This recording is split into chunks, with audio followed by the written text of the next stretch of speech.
3 years ago, the Lego Movie opened, one of the smartest, funniest, and most brilliant social commentaries ever brought to cinema screens. What Phil Lord and Christopher Miller created was something truly special that completely understood what makes Lego such an enduring toy. Never before or since have I seen a film that so perfectly captured my childhood and put it up there on the screen. It's a film that manages to not only be hilarious, but profound in so many ways. Let's dig into what makes the Lego Movie such a wonderful piece of art. The Lego Movie is a film that originally begins with simply parodying the concept of the chosen one, a cliché that has gotten really tired and contrived.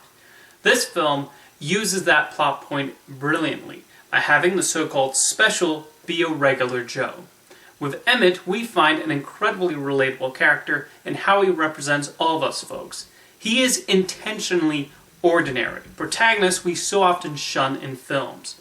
Chris Pratt portrays him with the proper amount of glee and curiosity that further makes him such a likable presence.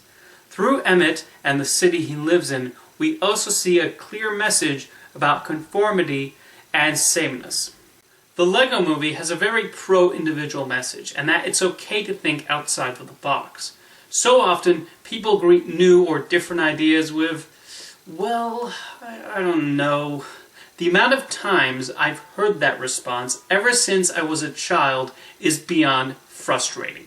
Think about how much faster we would progress in our respective careers if instead of, well, I don't know, we heard, you know what? Yes, let's try that out. And I love that the Lego Movie is more of a celebration of the latter reply than the former. The President Business character does not want that. He wants to fit everything into the packages he has laid out, rather than mixing and matching and being creative. I always found it amusing that Everything is Awesome, the popular theme song used to brainwash the masses of Bricksburg into conformity, was nominated for an Oscar. The whole idea of the song is to be annoyingly catchy and have the citizens unwillingly follow the demands of President Business and his Octan Corporation. Octan, the generic company label used in many Lego sets since 1992, is one of many brilliant Lego Easter eggs throughout the Lego Movie for longtime fans to spot. As somebody whose first experience with Lego was the Duplo blocks, I greatly appreciate their inclusion here, and they even throw in a Fabuland reference. That really took me off guard. Lord and Miller made a real effort to include as many Lego products as possible, and use them for every little prop, or character, or setting. The use of the licensed characters also ties it all in nicely, not only showing the growth of Lego over the years, but it's also fitting that these superheroes and other well-known characters are part of the master builders and are themselves the products of creative minds. The Lego Movie has a very quick pace, which some criticize as being too quick. But I think it's part of the appeal of the film that it's so fast-paced and yet still somehow finds time for character development. And the ferocity with which the jokes come flying is amazing.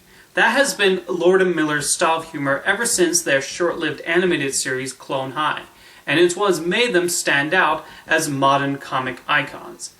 Yet there is still a cinematic quality to the Lego Movie. The size of the world is immense, perfectly reflecting how many different playsets exist in Lego. Of course, it's important to get into the ending. The film cleverly throws little hints here and there about the ending, but when we reach that point, it's so refreshing they went in this direction.